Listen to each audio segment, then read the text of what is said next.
Hello बच्चों, welcome to commerce दुनिया channel. आज अपन देखने वाले कंट्रोलिंग चैप्टर के बारे में। कंट्रोलिंग चैप्टर्स के मैं सिर्फ आपको बताता हूँ कि ये इंपॉर्टेंट है, इतना पढ़ लीजिए। इसके बाद पूरा चैप्टर अगर आप एक बार रीड भी मारते हो तो काम बन जाएगा। समझते हैं। सबसे पहले एक मीनिंग आपको अच्छे से पता होनी चाहिए। मीनिंग को बोलता है कंट्रोलिंग, क्या बोलेगा तो आप क्या बोलेंगे, कंपैरिजन ऑफ एक्चुअल परफॉर्मेंस। जो प्लान परफॉर्मेंस से कंपेयर करते हैं और जो डेविएशन मतलब जो भी दिक्कतें हैं उसके लिए आप करेक्ट एक्शन लेते हैं, इसी को कंट्रोलिंग बोलते हैं। अब कंट्रोलिंग क्या है, कंट्रोलिंग समझे, किसी भी चीज की कंट्रोलिंग कैसे होती है उसकी प्रोसेस को पढ़ लो, अपने आप ही चैप्टर बन जाएगा। प्रोसेस क्या है, मैं आपको प्रोसेस पे लेकर जाता हूँ। देखिए, क्योंकि इंपॉर्टेंस वगैरह होगा ये आप पढ़ लोगे, आराम से बन जाएगा आपको। उसमें 4-5 पॉइंट अपने मन से भी लिखोगे तो चल जाएगा। लिमिटेशंस की भाई बुराई, कि क्या बुराई है इसकी, भाई सबसे बड़ी बुराई तो इसकी यही है कि ये काम नहीं करता अगर आप क्वांटिटेटिव टर्म में कोई चीज नहीं बताओगे। क्वांटिटेटिव स्टैंडर्ड में अगर आप कोई चीज नहीं बताओगे तो कंट्रोल सिस्टम लगा पाना मुश्किल है। कंट्रोल सिस्टम लगा पाना मुश्किल है मतलब देखो, कंट्रोल क्या बोलता है, किसी भी चीज को कंट्रोल करोगे तो आपको कहीं ना कहीं टाइम, कितना पैसा लग रहा है, ये सब चीजें कंट्रोल की बातें हैं। तो उसमें कहीं ना कहीं नंबर यूज हो रहे हैं। इसको हम बोलते हैं क्वांटिटेटिव स्टैंडर्ड। अगर क्वांटिटेटिव स्टैंडर्ड नहीं है तो फिर ये कंट्रोलिंग भी यहाँ पर नहीं लग पाएगी। ये बोलता है भैया एक्सटर्नल फैक्टर पे काम नहीं करता, मतलब कि जो बाहरी दुनिया है, आप कंट्रोल सिस्टम बहुत अच्छे बना सकते हो अपने बिजनेस की कि भाई आप ऐसा करोगे वैसा करोगे ये करोगे, लेकिन कुछ ऐसी चीजें भी होती हैं जो आपके कंट्रोल में नहीं होती।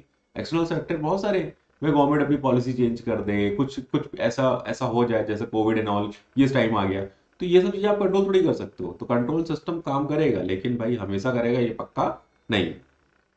अब एम्प्लॉय को थोड़ा रेजिस्टेंस लगता है कि मतलब कि आप बहुत ज्यादा कंट्रोल करने के चक्कर में अपने एम्प्लॉय को बिल्कुल क्या बना देते हो, बिल्कुल कैमरे के सामने देखेंगे, कुछ भी करोगे, फोन में बात भी करोगे तो आप उसको टोकोगे, तो वो आपकी नौकरी छोड़ के भाग जाएगा। बहुत ज्यादा कंट्रोल करने की कोशिश करोगे तो अल्टीमेटली बंदा आपको छोड़कर जाने वाला है। तो इसका ये मतलब है कंट्रोल सिस्टम मतलब एम्प्लॉयज के लिए उतना ही रखिए जितनी जरूरत है।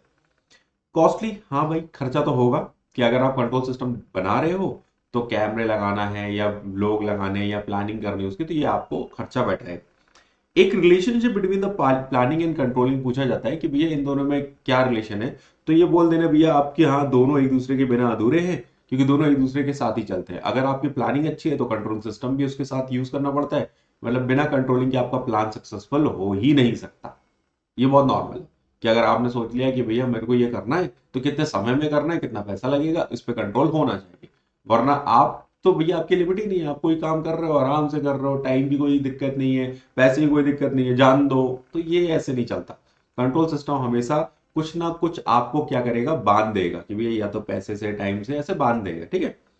अब आते हैं जो इस चैप्टर का इंपॉर्टेंट पार्ट है, जो आपको पूछा ही जाएगा और जो आपको याद रखना ही चाहिए। ये आपके step and process of controlling आपके लिए सबसे इंपॉर्टेंट ये है। अब इसको समझना है तो मैं आपको बहुत सिंपल सा तरीका बताता हूं कि अगर आपने गाड़ी के बारे में सुना होगा, रोल्स रॉयस जो गाड़ी है बहुत कम बनती है। मतलब इसकी डिमांड, मतलब क्या होता है कि आप डिमांड ये जो लोग करते हैं उनके हिसाब से मैन्युफैक्चरिंग होती है और फिर उसके बाद ये कुछ सिलेक्टेड लोगों को ही दी जाती है। अब समझते हैं ये रोल्स रॉयस का फंडा, अगर अपन इसका एक एग्जाम्पल लेकर पूरे कंट्रोल सिस्टम को समझने की कोशिश करते हैं। सपोज करिए कि मैं बोलता हूं कि भाई मैं सिर्फ एमपी में बोल रहा हूं कि भैया इस बार एमपी में साल भर में 12 गाड़ी खरीदनी है। एमपी में 12 गाड़ी आ जानी चाहिए। डीलर ने बोला भैया मुझे 12 गाड़ी चाहिए, मैन्युफैक्चरर बोला ठीक है मैं बना कर दूंगा, कितना समय, 1 साल। तो स्टैंडर्ड परफॉर्मेंस जो बनाया वो 1 साल बनाया, 1 साल में कितनी गाड़ी बोली, 12 कारें बनानी है। तो हिसाब लगाया जाए तो बिल्कुल बहुत क्लियर है कि भैया 1 साल में 12 महीने होते हैं और इनको चाहिए भी 1 साल में 12 कारें। ठीक है। अब कंट्रोल सिस्टम को समझते हैं। इन्होंने बोला भैया स्टैंडर्ड परफॉर्मेंस इनका तय हो गया, ठीक है कि भैया क्या परफॉर्मेंस स्टैंडर्ड इन्हें बनाकर रखा है, ये लिख कर दे दिया गया 1 साल में 12 गाड़ी। फिर मेजर द एक्चुअल परफॉर्मेंस, कि भैया हो सकता है कि 3 महीने हो गए, अब 3 महीने बाद जाकर पूछा गया कि भैया कितनी गाड़ियां बन गई हैं। एक्चुअल परफॉर्मेंस मतलब 3 महीने में कितनी बन जानी चाहिए, तो अगर देखा जाए तो 3 बन जानी चाहिए।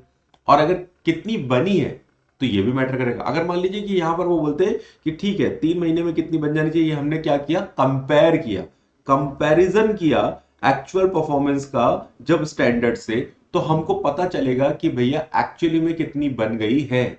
मतलब अगर आपका स्टैंडर्ड परफॉर्मेंस क्या कहता है, 3 महीने में कितनी बन जानी चाहिए कारें, 3 कारें बन जानी चाहिए भैया।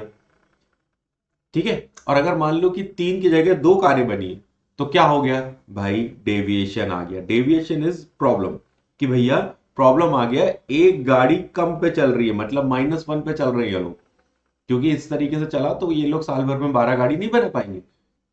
ये बताता है कि भैया कंट्रोल सिस्टम कैसे काम करता है, कि आपने एक स्टैंडर्ड बनाया, उस स्टैंडर्ड से फिर आपने एक्चुअल परफॉर्मेंस निकाली कि अभी क्या चल रहा है, उसको कंपेयर किया कि 3 महीने तो 3 गाड़ी बन जानी चाहिए थी, लेकिन इन्होंने बोला कि भैया अभी 2 ही गाड़ियां बनी है। तो ये क्या बताता है कि भैया आपका काम सही नहीं चल रहा है। इसको बोलते हैं डेविएशन। डेविएशन मतलब प्रॉब्लम। तो एनालाइज किया इन्होंने डेविएशन। अब डेविएशन में इन्होंने बहुत दो तरीके बताए हुए हैं, जिसमें आपका क्रिटिकल पॉइंट ऑफ कंट्रोल है, ये मैं अलग से बताऊंगा अभी, और एक मैनेजमेंट बाय एक्सेप्शन है। तो ये क्या है, दोनों में अंतर बताता हूँ। क्रिटिकल पॉइंट ऑफ कंट्रोल, जब की एरिया रिजल्ट पर ही इफेक्ट पड़ रहा है, तो ये बोल रहे हैं कि भैया इस पे इमरजेंसी लेवल पे आपको एक्शन लेने की जरूरत है। और अगर आप मैनेजमेंट बाय एक्सेप्शन की बात करोगे तो ये बोलता है कि भैया कुछ चीजें छोड़ देनी चाहिए, हर चीज आप संभाल नहीं सकते। ठीक है, ठीक है। अब इसके बाद आता है टेक करेक्टिव एक्शन, मतलब कि अगर मान लो डेविएशन आ गया है, मतलब प्रॉब्लम आ गई है, तो आपको क्या करना, बैठे नहीं रहना, उसके लिए एक्शन लेना है। मतलब एक्शन लेना है, क्या बोल रहा है कि भैया आपको वो टारगेट मैच करना है साल भर के अंदर, तो अब आपको अपनी स्पीड बढ़ानी पड़ेगी। ये बोलता है भैया ये आपको कैसे पता चला कि स्पीड बढ़ानी पड़ेगी? ये पता इसलिए चला क्योंकि कंट्रोल सिस्टम काम कर रहा है। इन्होंने बोला कि भैया साल भर में 12 गाड़ी बननी चाहिए, 3 महीने हो गए, 3 महीने में 3 कारें बन जानी चाहिए, लेकिन बनी 2 ही थी। तो इन्होंने बोला डेविएशन की वजह से एक कार पीछे चल रहे हैं हम, और फिर हमको करेक्टिव एक्शन, मतलब कि हमको अपनी स्पीड बढ़ानी पड़ेगी, ताकि हम 12 महीने में 12 गाड़ियां बनाकर रेडी कर पाए।